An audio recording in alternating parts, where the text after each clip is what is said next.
បាទសួស្តីអ្នកទាំងអស់គ្នាថ្ងៃនេះខ្ញុំនឹងមកបង្ហាញអំពីរបៀបបាទដាក់ URL ថ្នាល PLP ឬក៏ URL របស់ link ផ្សេងនៅលើ bar ឬក៏យើង add នៅកន្លែង add shortcut ដើម្បីអាចធ្វើបែបនេះបានទី1យើងទៅកាន់កម្មវិធី Chrome បាទនៅពេលដែលយើងបើកកម្មវិធី Chrome មកគឺវាចេញបែបហ្នឹងតបមកយើងវាយបាទ PLP មកបាទ PLP ដោយសារខ្ញុំធ្លាប់វាយហើយវាចេញបាទរូប logo របស់ PLP ស្រាប់យើង enter មកឬក៏ចុចលើនឹងទៅបាទបន្ទាប់មកគឺយើងកលេចមកខាងស្ដាំនេះបាទឃើញមានសញ្ញាបាទរូបផ្កាយបាទអញ្ចឹងយើងអាចចុចមកឆ្វេងលើរូបផ្កាយហ្នឹងមកបាទបន្ទាប់មកយើងនេះ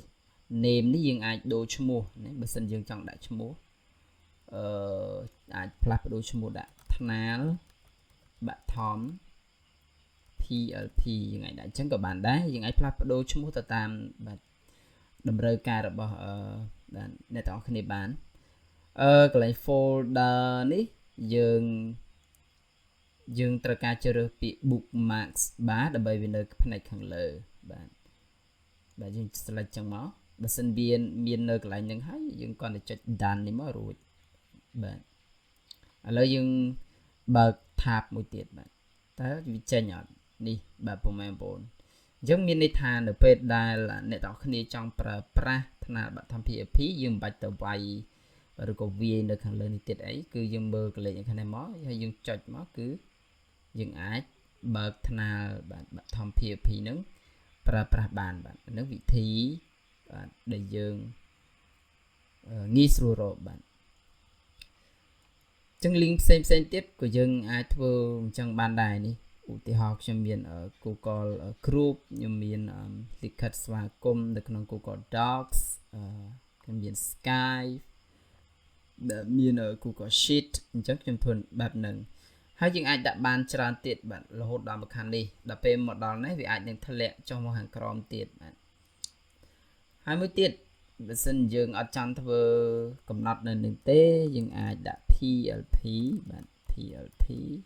យើងបើ enter មកបាទមិញហ្នឹងគឺយើងកំណត់ដាក់កន្លែងផ្កាយណាអញ្ចឹងវារត់មកកន្លែងបាខាងក្រោមនេះបាទត្រឹមនេះមួយទៀតយើងអាចកំណត់វាបាទយើងចុចផ្កាយដដែលហ្នឹងប៉ុន្តែយើងដាក់ bookmarks បាទទេយើងដូរវាមក order bookmarks យើងដាក់ចឹងមកយើងចុច done ចឹងនៅពេលដែលយើងចុចបែបហ្នឹងឥឡូវយើងក៏លេខមើលតើ link PLP របស់យើងនៅកន្លែងណាខ្លះអញ្ចឹងវាអាចនៅនេះ all bookmarks ចឹងដាក់នៅមកយើងអាចឆែកឃើញបាទកំណត់ទៅគឺវានៅខាងក្រោមគេបាទទីមួយយើងអាច draw នៅនេះបើសិនយើងដាក់នៅនេះគឺវានៅនេះបាទមួយទៀតឧទាហរណ៍យើងបើកអញ្ចឹងហើយយើងអាចដាក់ mouse យើងនៅនេះមកយើង select